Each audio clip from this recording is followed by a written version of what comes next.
No. It's But can you go Devontae through? Smith and Can you go Eric through Stokes. another?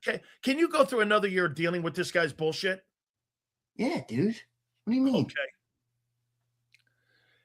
So I'm probably thinking he's going to be more engaged this year and not like less distracted like he was in the 49er playoff game. I'm sure he'll be thinking about catching passes, and I'm sure everything will be all good. Well, you here. Let me ask you this: you brought up 24, the book. Well, they won the Super Bowl that year. Was that guy miserable after he won it on the parade route? He was miserable in the year we won it. Okay. I'm sensing a common denominator here. A.J. Brown has 1,500 yards. The guy's miserable. A.J. Brown wins the Super Bowl. The guy's miserable. A.J. Brown gets 1,000 yards. The guy's miserable. He's bipolar. He's fucking miserable. He's bipolar. Don't placate to it anymore. He's a miserable dude.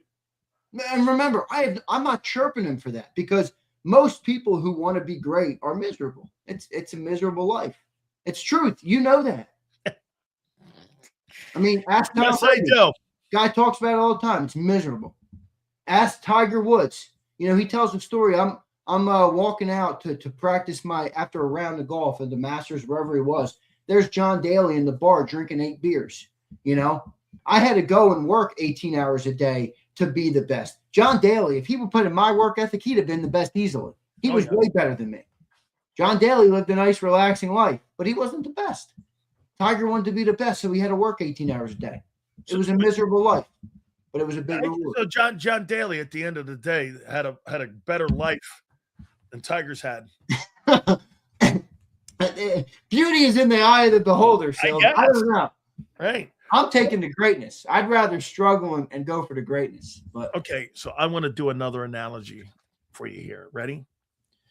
So I'm going to paint a house up for Zander Krause. Going to bring all the greatest technicians in. I'm going to build him a auditorium where he can watch his favorite sports, do his shows from. He's going to have a 10-car garage, and there's going to be nothing in there but Bugattis and Ferraris. His bedroom's going to be like 1,800 square feet. Everything. There's going to be an indoor pool. I bring everybody Italian marble. I do everything. Boy, I'll tell you what, that is something here, man. I really love the company that I work for. Look at what they've done for me.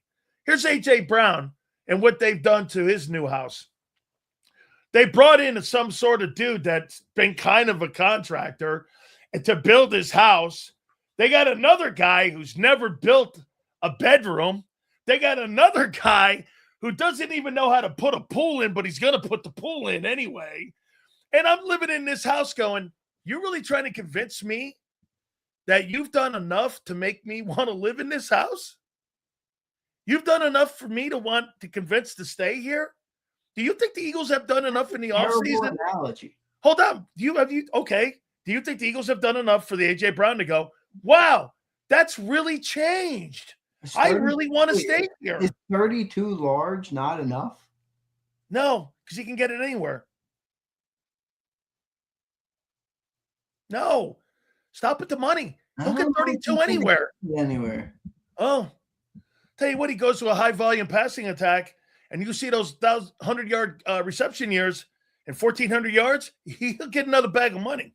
How many years does AJ have left? Okay, well, let's figure that out. Let's do this. Did Devontae Smith make $20 million a year after the age of 32? I mean, Devontae Adams. Devontae Adams, but Devontae Adams is a much better player than A.J. Brown. Devontae Adams is a Hall of Famer. Oh, okay. Well, Stephon Diggs just got $24 million a year. Did he really? Yeah. Look at his number, $83 million over 3. Here, let me double check that. They're gonna cut it. Let me see what Stephon Diggs signed with New England. You're right. 3 years, 69, but 20 million. 20 million a year. And what do you think AJ's better than that guy? Well, I mean, that's about a 50% less. So, I mean, well, 40% less. That's my point. You think he's not going to get 28 million or somewhere up in that number? He will, but I just don't think. I don't think the analogy is good because it's. So I'll get the best looking chick I can find, and I'm going to get my numbers at the top of it. Versus, give me my money and I'm going to be stuck with the ugly chick, the quarterback again. Hurts is the ugly chick. Trade-offs, Stills. There's trade-offs. We're compromising. Okay. Well, isn't that part of life? Well, tell me this. In the last 2 years, do you think A.J. Brown's been happy? No, he's a miserable fuck. Okay. You think he was happy prior to Saquon Barkley showing up? Getting all them targets, all them catches, all that money. I don't know. Wasn't he bitching then too? No, only when the quarterback wasn't throwing on time to him. So he's gonna bitch no matter what. So you think he's gonna bitch if he goes to the Chargers and he plays there with Justin Herbert? They don't have a 1. And they got $90 million. I just don't think AJ's a happy dude, which is okay.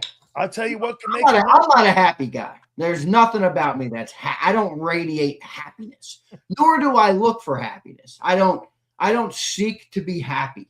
I don't think AJ does either. I mean, I don't think he's happy. I mean, I don't think that's a good word for it.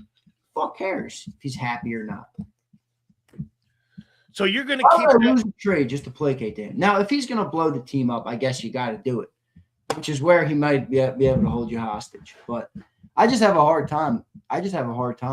We had a former employee here that we hated, and we didn't want him to be here with us anymore. I'm not going to name names. And, he was a miserable human being. You like working with people like that? Showing up to work and working with somebody like that? Oh, yeah, I don't give a shit. Okay. Well, how do you think that all – that's a bad one. I'm gonna get out of that one. I'm going to go here. I just don't think he's happy in that room, man, with those guys. Dude, that doesn't matter. Yeah, it matters. Why are you putting so much stock in his happiness? Because I need to have you rowing in the same boat with me, man, in the same direction with me. That to me is a good point because it is a team game. It's a team game. It's not an individual sport. It's a team sport, and that makes sense to me. How are you trying to put a new offense in if you got one guy fighting it? How do you know he's fighting it? Oh, I would think that his agent even coming out, and now you have everyone going, hey, we're testing the waters now. And this dude Sileo has got me fucking swinging for the fences right now. I don't know what to say, dude. If AJ really wants out this bad, then get rid of his ass. Who the fuck knows? I don't know. All I'm saying is this. You got to be careful doing it. You got to. If you're not careful doing it, because we didn't start winning until he showed up at this level. All right. He was when that trade happened, that the year after that was when the Eagles started this historic run.